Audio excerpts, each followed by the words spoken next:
오늘 하나님 말씀은 누가복음 3장에 있는 내용의 말씀으로 은혜를 나누고 싶습니다. 오늘의 말씀은 크게 세례 요한이 선포한 내용의 말씀, 세례 요한의 사역에 대해서 살펴보고 싶습니다. 세례 요한은 천사의 음성을 듣고 특이하게 하나님의 선택을 받아 출생한 인물이었습니다. 그의 아버지는 제사장 가문의 사람이었고, 세례 요한은 어렸을 때부터 빈들에서 자랐다고 합니다. 그랬던 그 세례 요한이 광야에 있을 때에 하나님의 음성을 들었다고 오늘 본문 3장에 기록되어져 있습니다. 그리고 하나님의 음성을 듣자마자 세례 요한은 많은 사람들에게 나아가서 회개할 것과 그에 따르는 회개의 세례를 전파했다고 했습니다. 세례 요한이 하나님의 음성을 듣고 첫 번에 외친 내용의 말씀이 죄사함을 얻게 하는 회개의 세례, 그것에 대해서 말씀하고 있다는 거죠. 우리가 잘 알다시피 구약에는 성전에서 예배를 드렸습니다. 그런데 이방인에 의해서 처참히 예루살렘 성전이 파괴되었고, 물론 그 후에도 수리가 되어져서 예배가 집행이 됐지만 이스라엘에게 있어서 성전의 영광이 소멸되다시피 했습니다. 그리고 이스라엘 백성들은 뿔뿔이 흩어져서 때로는 유랑하기도 하고 다른 지역에 흩어져서 살면서 그들이 사는 지역의 회당 같은 곳에 모여서 하나님 앞에 예배를 드렸습니다. 그러니까 성전 중심의 신앙 형태에서 회당 중심이면서 이스라엘의 율법, 모세의 율법, 그것을 읽고 낭독하는, 연구하는, 묵상하는 그런 형태의 예배 형태로 바뀌었다는 거죠. 그리고 급기야는 세례 요한이 이스라엘의 잘못에 대해서, 죄악에 대해서 회개하라, 이렇게 말씀을 하고 있는 것입니다. 역사적인 상황으로 보면 로마의 지배를 받았습니다. 그리고 뒤에 나오는 세리들, 군병들, 이러한 사람들이 우리가 어떻게 해야 구원을 얻겠습니까? 우리가 무엇을 해야 합니까? 라고 물었을 때 세례 요한이 한 말이, 당신들에게 부여된 권한 그 이상을 해하지 말고 백성들의 착취를 하지 말라, 백성들을 괴롭히지 말라고 말한 것으로 보아서 이러한 관용들이 많이 있었을 줄 압니다. 그러니까 이스라엘 백성들은 많은 어려운 환경 속에 처했다라는 것을 간접적으로 볼 수 있고, 이것은 무엇을 의미하냐면 이스라엘 백성들의 처참한 척박한 그러한 삶의 모습을 반영한 것이라고 이해할 수 있고, 무법 천지의 시대를 연상할 수 있을 줄 압니다. 이스라엘 백성들이 그렇게 여겼던 여호와 하나님을 사랑하고 백성들을 사랑하고 인간을 사랑하라고 하는 그 하나님의 위대한 사랑의 원칙에 어긋나여지는 이스라엘의 일련의 모든 모습들을 바라보았던 세례 요한은 그것을 회개하라. 하나님을 참되게 섬기지 못한 것에 대해서 회개하라고. 이스라엘 백성들, 개개인들을 사랑하지 못한 것에 대해서 회개하라고 회개의 세례를 전파하기 시작했습니다.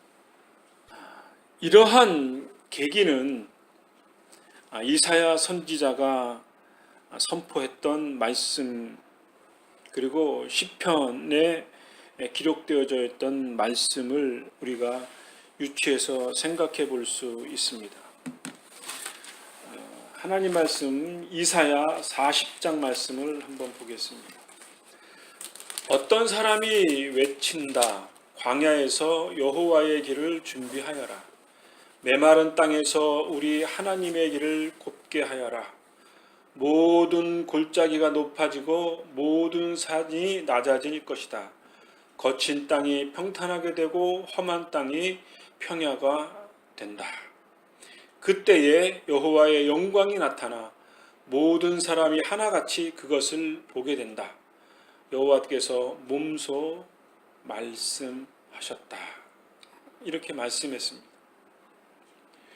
그러니까 여호와의 영광이 나타나서 모든 사람들이 여호와의 영광을 보리라. 이렇게 외치고 있는 것입니다. 시편 98편 1절 2절 말씀을 보면 이렇게 기록되어져 있습니다. 쉬운 성경입니다. 새 노래로 여호와께 찬양하십시오. 그분이 놀라운 일들을 행하시고 능력의 오른손과 거룩한 팔로 우리에게 승리와 구원을 주셨습니다. 여호와는 온 세상에 그의 구원을 알리시고 온 세계에 그의 의로우심을 알리셨습니다. 이렇게 기록되어져 있습니다. 비로소 세례 요한을 통해서 온 세상에 그의 구원, 예수 그리스도의 구원을 알리시고 그의 의로움을 알리실 것이다. 그 하나님의 영원전에 계획하셨던 하나님의 구원 역사, 이사야와 시편 기자가 외쳤던 광야에서 외치는 자의 소리가 있는데 그것이 세례 요한의 소리였죠.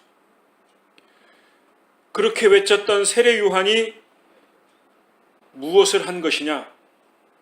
그의 길, 주의 길을 예비하고 그의 첩경의 길, 그의 가로지르는 빠른 길, 그 길을 평탄하게 하기 위한 외침의 소리, 그것이 세례 요한이 주님의 길을 평탄케 하기 위해서 이스라엘의 죄악되고 불순종하고 불의한 행위들에 대한 회개를 외치고 그리고 그의 순종 행위로서 회개의 세례를 받으라고 외쳤던 인물이 우리가 잘 아는 본문의 말씀 주제인 세례 요한이었습니다.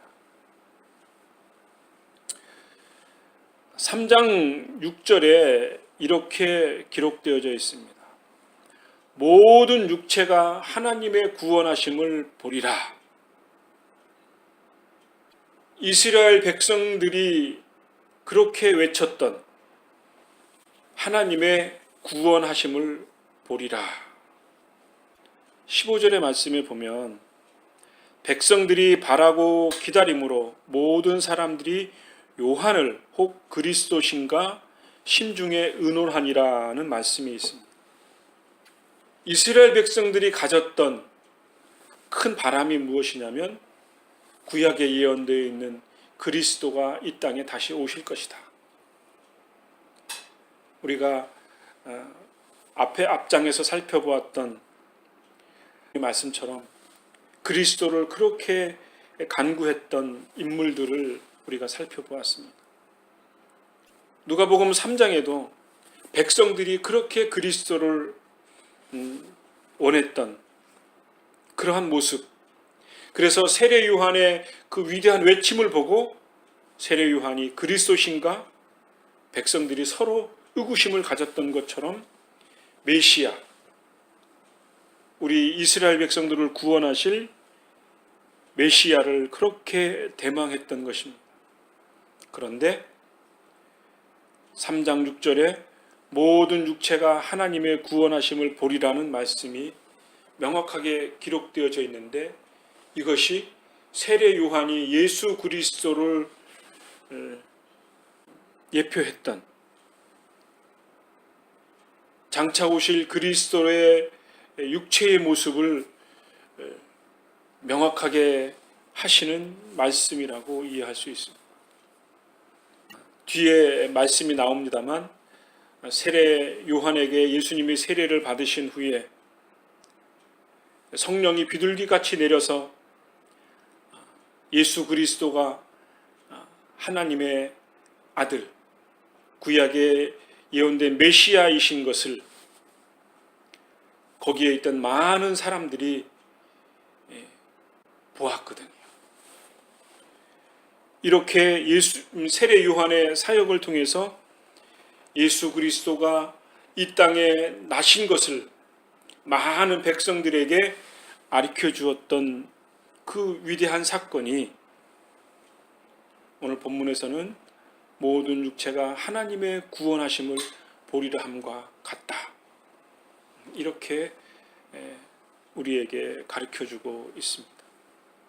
어쨌든 이스라엘 백성들이 가졌던 과거의 모습, 400년 동안 하나님의 음성을 듣지 못했던 암울한 모습, 로마의 지배하에 받으면서 척박해진 그 민생의 삶, 그러한 모습들을 통해서 갈 길을 알지 못했던 이스라엘 백성들에게 세례 요한이 외쳤던 말씀은 너희의 잘못된 것을 회개하라. 그리고 그 증표로 세례를 받으라. 세례라고 하는 것은 물로 씻음을 받는 것을 의미하는 것입니다. 새로운 삶을 살아가려고 하는 어떤 예식과 같은 것이고, 마음의 결단을 의미하는 것이고, 몸을 물로 씻음으로써 새로운 출발을 의미하는 것인데, 그것을 외쳤던 인물이 세례 요한이었습니다. 8절에는 이렇게 말씀합니다.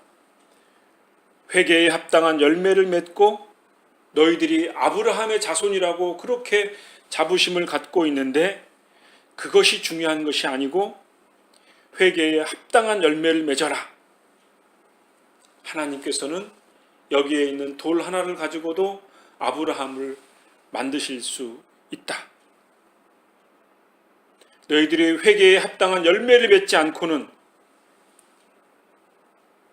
너희들이 독사의 자식과 같은 그 악함으로부터 벗어날 수가 없다. 그 악행의 결과는 하나님의 진노이다 이거죠. 불의 심판을 받을 것이다. 하나님의 엄중한 심판을 받을 것인데 이것을 너희는 피할 길이 없다. 한국 교회에 그리스도의 복음이 들어왔을 때 회개하라 그랬으면 그 외침에 동의가 됐습니다. 그래, 우리가 죄가 많지. 내가 부모에게 못한 게 많지. 자식에게 못한 게 많지. 한국의 습성상 그래, 조상에게 못한 게 많지. 나라에 못한 게 많지. 그래서 우리가 일본한테 이렇게 지배를 받고 있지. 회개해야지. 죄가 많지. 그렇게 동의가 됐었거든요. 그런데 어느새부턴가 한국 교회 내에서도 잘못을 지적하고 회개하라 그러면 싫어했습니다. 그래서 어느 순간부터 교회에서 죄를 지적하고 회개하라는 말씀이 메시지가 없어졌습니다. 누구나 다 실수할 수 있어. 하나님은 은혜의 하나님이고 위로를 주는 하나님이고 예수님은 우리의 죄를 용서하시고 우리에게 힘 주시는 분이야. 그러면서 위로와 우리의 연약함에 대한 동의가 포함되어져 있는 설교들이 팽배해지기 시작했습니다. 한마디로 말하면 회개에 대한 의식이 희박해졌다는 거죠. 회개를 해야 우리가 각성을 하고 우리가 더 성결하게 살고 경건되게 살아갈 수 있는데, 회개하라 그러면 저 사람이 나한테 억하심정이 있지, 왜 우리의 죄를 지적해? 그래서 지적질한다 그러죠. 그래서 어느새부턴가 회개하라는 말씀이 소멸되어지기 시작했습니다. 그리고 나타난 교회의 현상은 세상에서 비웃음거리가 되는 그러한 비참한 모습.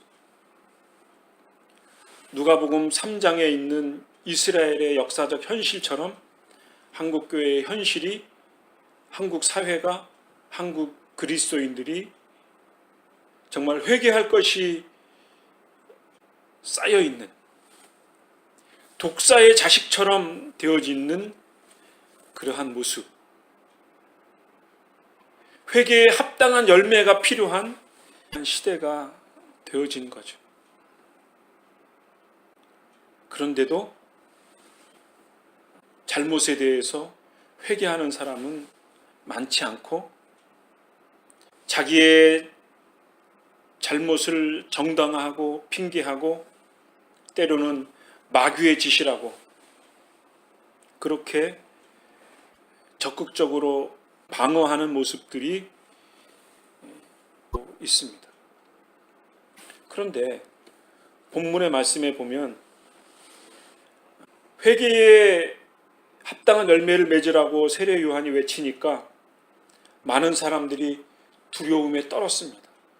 그리고 10절에는 물어 가로되 그러면 우리가 무엇을 어떻게 해야 합니까? 라고 세례 요한에게 물으니까 세례 요한이 말을 하기를, 너희에게 두 벌의 옷이 있으면 없는 자에게 옷 한 벌을 주라. 너희가 먹을 것이 많은데 먹을 것이 없는 사람이 있으면 그것을 주라. 세리가 물었습니다. 우리가 어떻게 해야 합니까? 그러니까 정한 세 외에는 받지 말라. 군병들이 물었습니다. 우리가 어떻게 해야 합니까? 라고 말하니까 강포하지 말고 무서워하지 말라. 그리고 너희들이 받는 그 임금, 월급으로 만족하라. 이렇게 말한 거죠. 이것을 한마디로 말하면 뭐죠? 순리에 맞게 살아라. 자기보다 낮은 자를 핍박하지 말고 자기 자신만을 살려고 하는 욕심으로부터 벗어나라. 그것을 말하는 거죠. 정당한 원리 원칙, 법에 정해진 대로 순리에 맞게 살아라. 우리가 생각했을 때 욕심이 과하다 싶을 때 그것을 절제할 수 있는 그 순기능적인 원칙에 따라 살아라. 한국에서 말하는 갑질 문화, 그것을 회개하라, 이렇게 말하는 거죠. 욕망의 노예로 한국 사회가, 온 세계가, 온 인류가 고통에 처해 있는데, 그것으로부터 우리가 순리에 맞게 살아라, 이렇게 말하는 겁니다. 시간이 많이 지난 것 같은데, 지금 이 시간에 나 자신이 회개해야 할 일들, 하나님 앞에 불순종하고 불의한 일들, 회개에 합당한 열매를 맺어야 할 일들이 무엇인가? 한 해를 마무리하는 12월 중순인데, 우리가 과연 한 해 동안 살면서 회개할 것이 무엇인지, 합당한 회개의 열매를 우리가 한 해가 시작되기 전에 정산해야 되는 것이 아닌가. 그리고 이스라엘 백성들이 요한에게 세례를 받고 새로운 마음가짐으로 새로운 하나님의 나라, 예수 그리스도께서 이룩하실 하나님의 복음, 그의 의로움, 그것으로 하나님의 새로운 것을 맞이하고 그런 새로운 새 율법에 따라 살아가려고 하는 이스라엘 백성들처럼 우리들이 예수 그리스도로 말미암아 그의 복음과 그의 의로움과 그의 생명과 그의 빛으로 말미암아 새로운 피조물로서 이 악한 세대 속에서 하나님의 자녀로서의 삶, 제자로서의 삶을 새롭게 살아가기 위해서는 우리가 철저하게 회개의 열매를 맺는 그러한 것들이 선행되어져야 한다. 이러한 세례 요한의 강직함, 그것이 우리에게 필요한 거죠. 이것과 연관되어져서 19절에 이렇게 기록되어진 말씀이 있습니다. 분봉왕 헤롯은 그의 동생 아내인 헤로디아의 일과 또 그의 행한 모든 악한 일을 인하여 요한에게 책망을 받고 그리고 요한을 옥에 가두니라고 했습니다. 이 내용은 무슨 말이냐면 마태복음 14장에도 있고 마가복음 6장에도 있는 말씀인데, 헤로디아는 헤롯의 동생 부인이었습니다. 그런데 이 헤로디아가 미모가 출중했던 것 같아요. 그런데 이 헤롯이 그의 동생인 빌립의 아내인 헤로디아를 강탈을 해서 재혼을 합니다. 그러니까 자기 동생의 아내를 취한 거죠. 이것이 유대인의 관습에 비추어, 율법에 비추어 볼 때 악한 행위였기 때문에 헤롯이 이것을 이스라엘 백성들에게 죄를 책망했습니다. 그러자 요한은 옥에 갇혔고, 그리고 어느 날 생일 잔칫날 헤로디아의 딸이 있었는데 딸이 헤롯 앞에서 춤을 췄습니다. 그러니까 헤롯이 너무 기뻐서 실언을 하죠. 너희 소원하는 게 뭐냐? 이 나라의 반까지 주겠다, 이렇게 말을 합니다. 그러니까 이 헤로디아의 딸이 엄마한테 가서 무엇을 요구할까요? 그러니까 헤로디아가 요한의 목을 베어서 쟁반에 가져오시오. 그러자 헤롯이 순간 당황했습니다. 세례 요한은 이스라엘 백성들이 추앙하는 인물인데 그를 죽여? 대단히 어려운 일이었는데 자기가 실언한 말에 대해서 책임을 지려고 세례 요한을 죽이게 됩니다. 그렇게 세례 요한은 죽임을 당함으로써 그의 생애를 마감하게 되었습니다. 불의한 죄악에 대해서 회개에 합당한 열매를 맺으라고 외쳤던 세례 요한. 그는 말뿐만 아니라 몸소 행함으로써 그의 강직함을 이스라엘 백성들에게 드러냈고, 그리고 그 회개의 열매를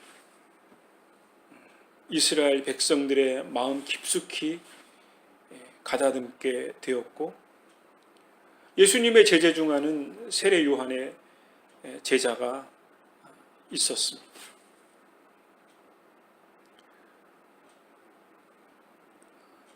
우리가 이 세례 요한의 사역을 보면서 우리 자신을 되돌아보고, 우리가 한평생을 살면서 솔직히 세례 요한처럼 그렇게 일관되고 강직하게 살기는 힘들겠죠. 그러나 우리가 세례 요한의 가르침을 우리가 접하면서 우리가 문득문득 떠오르는 심각한 죄악의 모습을 우리가 걸러내야 할 줄로 압니다. 그래서 죄가 있으면 하나님 앞에 회개하고 그에 합당한 열매를 맺고 하나님의 뜻과 순리에 맞는 삶을 살아갈 수 있는 그러한 새로운 신자의 삶을 살아가는 저와 여러분이 되어지기를 간절히 바랍니다. 기도하겠습니다.